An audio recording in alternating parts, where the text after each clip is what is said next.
తన మధుర గానంతో కోట్లాది మంది హృదయాలను తాకిన జానకమ్మకు రాజన్న సిరిసిల్ల జిల్లా వేములవాడలో ప్రత్యేక అనుబంధం ఉంది. ఆమె జ్ఞాపకాలను స్థానిక కళాకారులు కన్నీటి పర్యంతమవుతూ గుర్తు చేసుకుంటున్నారు. చిన్ననాటి రోజుల్లో సిరిసిల్లలో గడిపిన జ్ఞాపకాలు, ఎడ్లబండిపై వేములవాడకు వచ్చి సినిమాలు చూసిన మధుర స్మృతులు, సిరివెలుగు అవార్డు స్వీకరించిన సందర్భం, వేములవాడ త్యాగరాజ ఆరాధనోత్సవాల్లో తన గానామృతంతో సంగీత అభిమానులు మంత్రముగ్ధులను చేసిన క్షణాలు, ఇవన్నీ నేడు కళాకారుల కళ్ళ ముందు కదలాడుతున్నాయి. జానకమ్మతో అనుబంధాన్ని పంచుకున్న ప్రముఖ హార్మోనియం విద్వాంసుడు రామయ్య శర్మతో మా correspondent Mahender face to face. ప్రముఖ గాయని జానకమ్మ మృతి పట్ల రాజన్న సిరిసిల్ల జిల్లా కళాకారులు తీవ్ర దిగ్బంధం వ్యక్తం చేస్తున్నారు. అయితే సిరిసిల్ల, వేములవాడకు దానికి ఎలాంటి సంబంధాలు ఉన్నాయి? ఆమె ఇంటర్వ్యూలో కూడా ఆమె గుర్తు చేశారు. సిరిసిల్లలో చిన్నతనంలో సిరిసిల్లలో నేను నివసించేవాడిని. తన తండ్రితో పాటు నేను అక్కడ ఉండేదాన్ని. ఆమె వేములవాడకు పోయిన చిన్నతనంలో ఎడ్ల బండిపై నేను వచ్చి నేను సినిమా చూసేవాడిని అని చెప్పి జానకమ్మ గుర్తు చేశారు. సిరిసిల్లకు, జానకమ్మకు ఎలాంటి అనుబంధం ఉన్నదనే విషయాన్ని మనతో పాటు ఉన్నారు. అడిగి తెలుసుకునే ప్రయత్నం చేద్దాం. చెప్పండి అన్న. ఇప్పుడు మరి జానకమ్మకు, సిరిసిల్లకు ఎలాంటి అనుబంధం ఉంది మనం? శ్రీమతి జానకి గారు, సిస్లా జానకి గారు, వారు ఒక గొప్పనైన గాయకమణి, మణిరత్నం. ఎందుకంటే అలాంటి గాత్రాన్ని అంత చక్కగా అన్ని రకాలుగా ఒక రబ్బర్ స్పాంజ్ లాగా పలికేటువంటి గాత్రాన్ని మనం ఏ కళాకారునిలో కూడా చూడం. ఎందుకంటే ఆమెకు అది ఒక ప్రత్యేకత. ఏ పాట అయినా అవలీలగా తన ఒక రీతిలో మార్చుకొని వెంటనే ఆ పాటను మనకు అందించినట్టు మహోన్నతమైన వ్యక్తి. ఈ సినీ ప్రపంచంలో వారికి ప్రత్యేక స్థానంలో, అందరికంటే ప్రత్యేకమైన స్థానం ఇవ్వవచ్చు. వారు సిరిసిల్లో వారి చిన్నతనంలో, చాలా బాల్య వయస్సులో వాళ్ళ తండ్రి గారు ఇక్కడ ఒక ఉపాధ్యాయ వృత్తిలో పనిచేశారని, తర్వాత ఆయన ఆయుర్వేదిక్ డాక్టర్గా, ఆ కాలంలో వైద్యం చాలా తక్కువ ఉండేది. మరి గవర్నమెంట్ వైద్యం, మనకు ఆయుర్వేదిక్గా చాలా వైద్యశాలలు ఉండేవి. వారు ఇక్కడ ఉండి కొంతకాలం వైద్యం చేసుకుంటూ తన వృత్తిని, ఉపాధ్యాయ వృత్తిని కొనసాగిస్తూ జీవనం సాగించారు. ఆమె చాలా చిన్న వయస్సు, 9, 10 ఆ ప్రాంతం వయస్సే కనుక రేపల్లెలోనే జన్మించారు. అది కూడా మంచి సంగీత పండిత గ్రామం, గుంటూరులో దివిసీమలో ఉంటుంది. కనుక మరి అక్కడి నుంచి వాళ్ళ నాన్నగారి ఎక్కడెక్కడ పనిచేస్తే అక్కడిక్కడికి వస్తూ నాన్నగారితో పాటు చాలా కాలం జానకి గారు చిన్న వయస్సులో గడిపారు.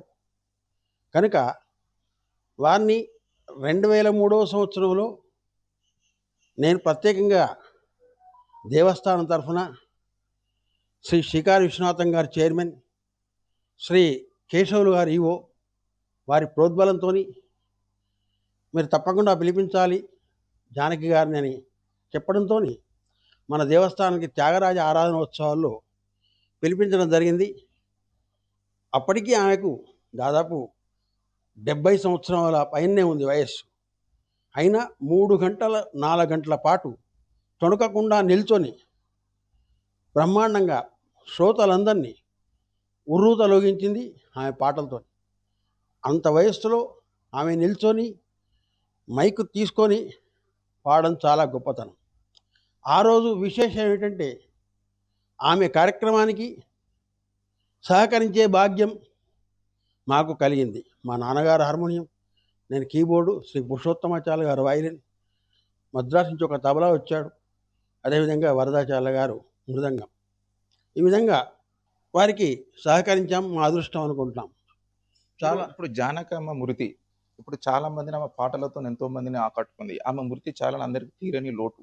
అంటే మీరు ఎలా చూస్తారు? ఇప్పుడు ఒక కళాకారులు ఇక్కడ కూడా సిరిసిల్లకు, ఆమె వేములవాడకు కూడా చాలా అనుబంధాలు ఉన్నాయి.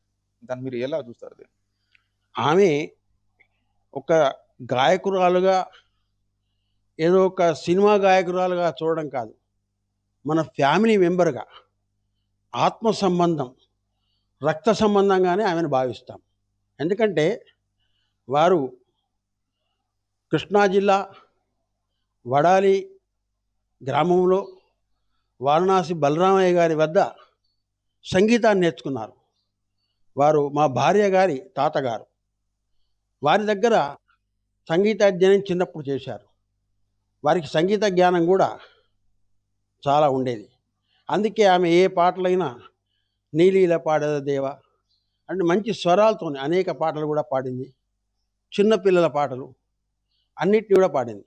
ఆమె కేవలం ఒక గాయనిమణిగా, ఒక సినీ నేపథ్య గాయనిగా చూడడం కాకుండా మన రక్త సంబంధంగా, ఆత్మబంధువుగా వారిని మనం తీసుకోవాల్సిన అవసరం ఉంది. ఎందుకంటే అంత మేటి గాయని మన మనవాళ్ళై పుట్టడం, తెలుగు వాళ్ళై పుట్టడం నిజంగా మనం చేసుకున్నటువంటి పూర్వజన సుకృతం.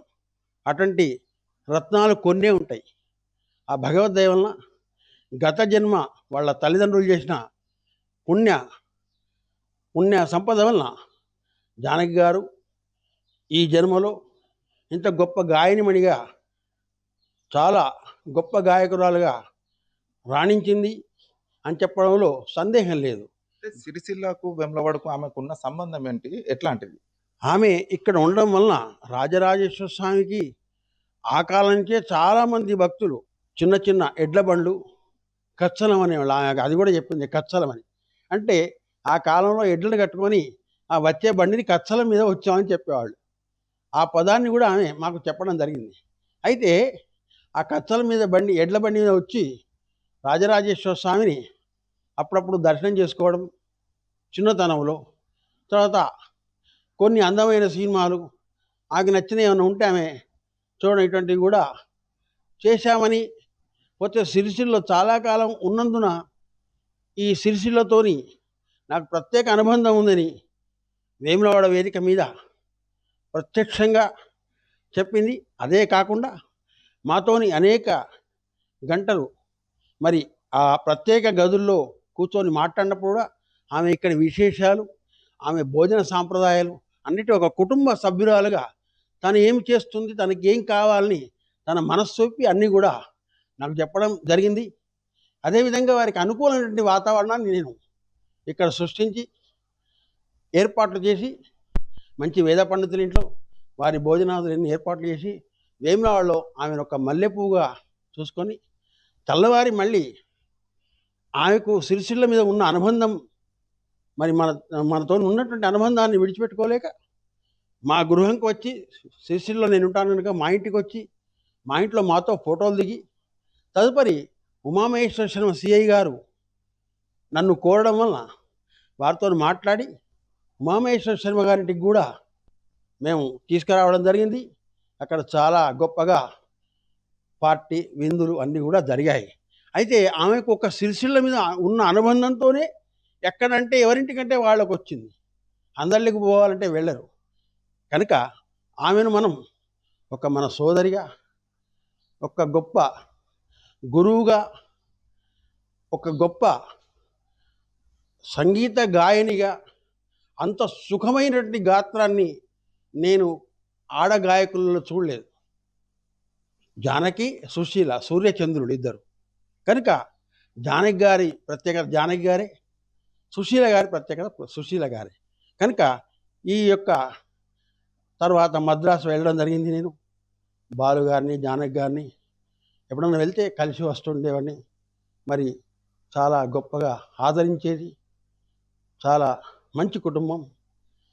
కేవలం ఈ సంగీతంతోనే, ఈ యొక్క పాటలతోనే ఎప్పుడు ట్యూన్లు చేసుకుంటూ, స్వరాలు చేసుకుంటూ ఆమె జీవితాన్ని గడిపింది.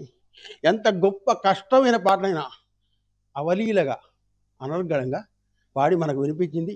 ఆ మహాతల్లికి భగవానుడు మరి మంచి స్వర్గప్రాప్తినివ్వాలని, అక్కడ గానం చేసే భాగ్యాన్ని కలిగించాలని మా రాజరాజేశ్వర స్వామిని, సర్వదేవతలను సంస్థిస్తూ వారి మరణానికి నా ప్రత్యేక సంతాపాన్ని మా దేవాలయం తరఫున, మా సిరిసిల్ల ప్రజల తరఫున, మా అందరి తరఫున నేను అందజేస్తున్నాను. జానకమ్మ మృతి తీరని లోటు అని చెప్పి సిరిసిల్లకు ఆమెకున్న సంబంధాన్ని సిరిసిల్ల వాసులు ఆమె తమ నెమరు వేసుకుంటున్నారు. జానకమ్మ మృతి సినీ ఇండస్ట్రీ కూడా తీరని లోటుగా మనం భావించవచ్చు. కెమెరామెన్ శ్రీనివాస్ రెడ్డితో మహేందర్, రాజన్న సిరిసిల్ల జిల్లా నుంచి.